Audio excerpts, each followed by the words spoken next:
We want to make sure that all of our prize winners get the opportunity to talk about their work. My school was founded in 1867, and the first African American graduated in 1987. And people in my school would come up to me and ask me, is Darfur a college, and is Sudan part of South America? In the hallways and the student center, we heard people using the N-word all the time, and that's okay, and fag, and we were like, this isn't right. And it all started one day in English class when we had a discussion on race, and some of the ideas that people expressed made me realize that they didn't really have any nuance in their racial politics. My junior year, we all had to do a morality project, and I was assigned human trafficking and immigration. And the stories I read were so profound and so touching. But we had a vocal group of neo-Nazis come to our town to recruit youth.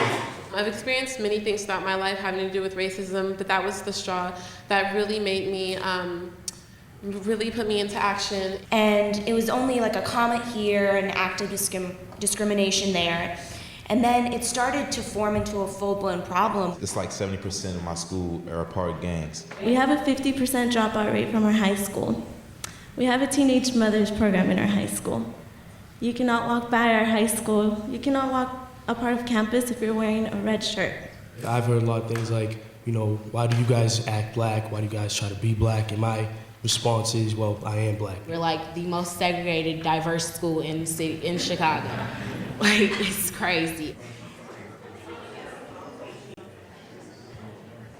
I started an African American Studies Club. I didn't think twice about becoming a counselor. I'm also working on a documentary right now. When I looked out that night, the place was just packed. The class was implicated into the course of next year of 2008 and 2009. It is called Diversity in America. A student was paired up with another student for the weekend based on religion, race, or socioeconomic status, and they got the opportunity to walk in the life of another person. So our goal was to educate our students about these atrocities that are committed, educate them on Sudanese culture so that they can get an understanding and truly be the global citizens, because in 1 year, 2 years, they're going to be voting, and they should know what's going on. We were questioning what's a way that we can actually get the student body to think about what they're saying, the impact of their words, in a way that they'll relate.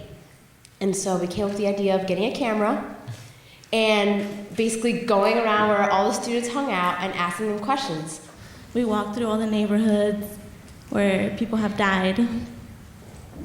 And just to put a face so people that are in gangs or they're thinking about joining a gang, they can see how much it hurts our community together.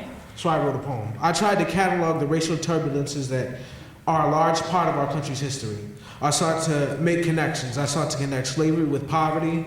I sought to connect the past epidemic of lynchings with the current problem of police brutality. I sought to connect the struggles of civil rights activists with the struggles of Hurricane Katrina survivors.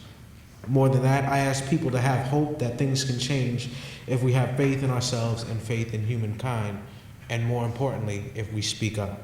Each little section of the bracelet represents a country that has an issue with human trafficking.